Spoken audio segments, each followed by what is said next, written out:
Hello বন্ধুরা, good morning. কেমন আছেন? আশা করছি খুব ভালো আছেন। আমি একদম ভালো নেই। কেন আপনাদের কাছে কিছু লুকায়নি।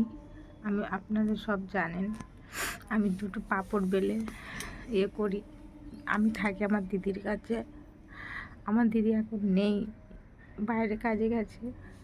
শুধু আমি চ্যানেলটা এই জন্য খুলেছি, আমার একটা ছোট্ট বাচ্চা আছে। আপনারা দেখেছেন আমার ভিডিওতে, ছেলেকে নিয়ে ভিডিও করি শুধু এই ছেলেটার জন্য।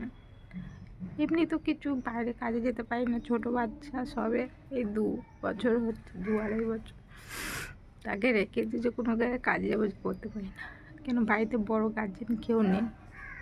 দিদি ছিল, দিদি বাইরে কাজে চলে গেছে, তারও দুটো সন্তান আমি দেখি, আমার কাছে রেখে দিয়ে গেছে। আমি পাঁপড় বেলি, আপনারা দেখেছেন আমার ভিডিওতে আমি পাঁপড় বেলি। এ দেখেন এখনও পাঁপড়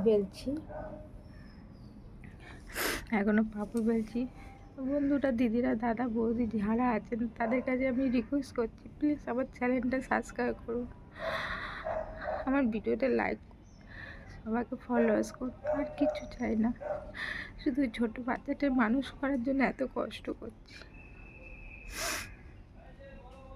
দিদির কাছে পড়ে আছি,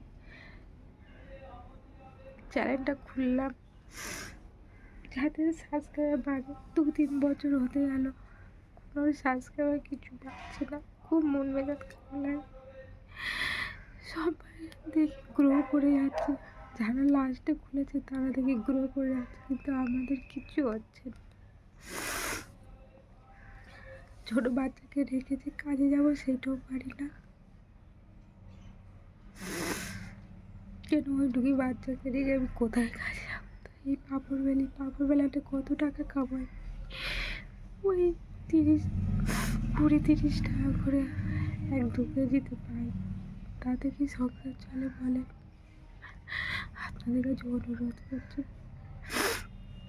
প্লিজ আমার পাশে থাকেন, আমার চ্যানেলটা অন্তত সাবস্ক্রাইব করে সবাইকে লাইক করে, শুধু ওই ছোটো বাচ্চাটার জন্য।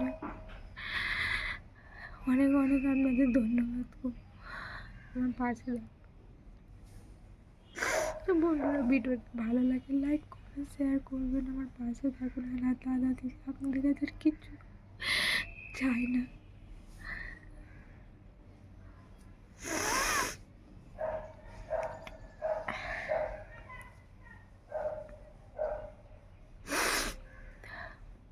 যদি কোনো ভুলভাল বলে থাকি ক্ষমা করুন।